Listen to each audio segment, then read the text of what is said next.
পরিমাণ মতন হলুদ দিয়ে মাখিয়ে নিলাম মোরলা মাছটাকে। এবার মোরলা মাছটাকে একটু তেল দিয়ে ভেজে নিতে হবে। এবার তেলটা গরম হয়ে গেছে, মাছটাকে দিয়ে দেবো।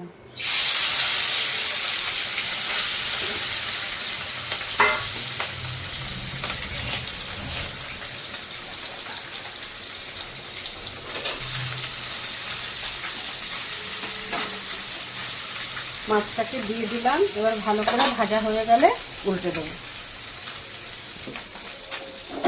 এবার মাছটাকে ভাজা হয়ে গেছে, তো মাছটাকে ঝুলিয়ে দেবো দুটো সাইড, যাতে ভালোভাবে ভাজা হয়ে যায়।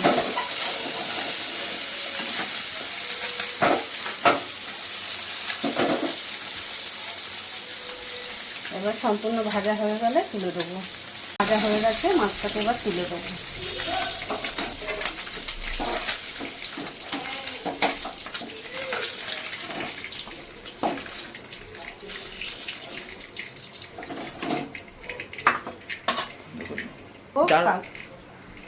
এবার ফোড়নে দেবো কালো জিরে,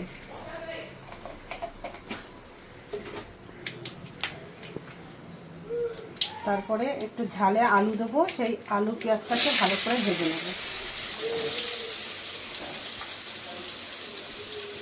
আলুটা একটু ভাজা হয়ে গেলে তারপরে পেঁয়াজটা দেবো।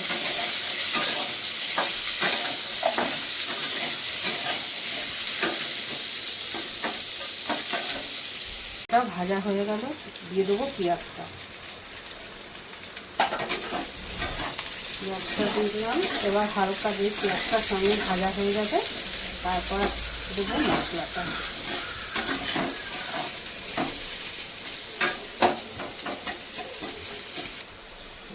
এইবার কী কী মশলা দিচ্ছি দেখুন।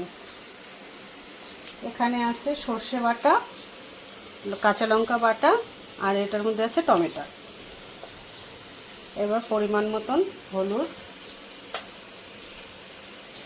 একটু শুকনো লঙ্কার গুঁড়ো সামান্য, যে যেরকম খাবেন, মন চাইলে দিলেন, না মন চাইলে না দিলেন, সেটা আপনার ব্যাপার।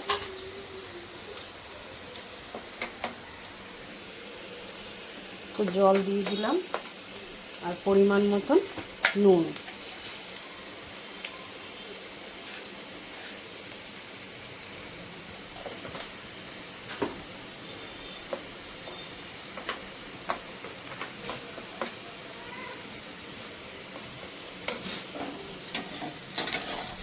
এবার আলু পেঁয়াজটা ভালো করে ভাজা হয়ে গেল।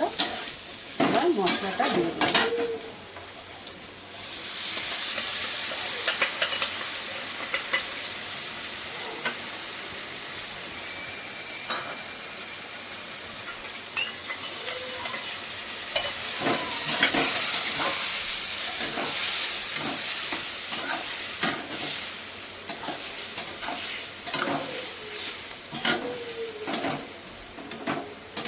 মশলাটা দিয়ে দিলাম।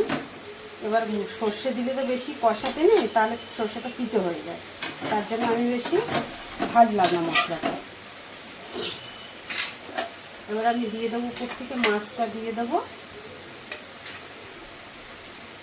দিয়ে একটু জল দেবো যাতে আলু পেঁয়াজটাকে ভালো করে সিদ্ধ হয়ে যায়।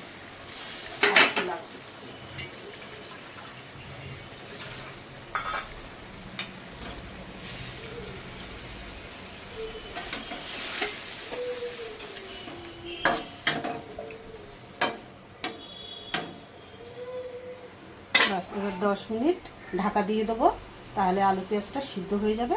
তারপরে একটু ধনেপাতা দিয়ে নামাবো। এটা খুলে এবার দেখে নিই আলু টালু সব ঠিকঠাক সিদ্ধ হয়েছে কি।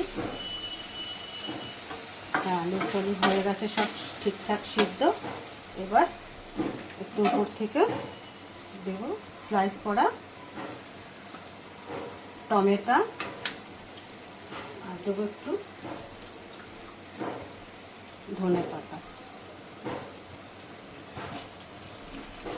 হয়ে গেল আমার মাছের ঝাল, মোরলা মাছের আলু দিয়ে ঝাল।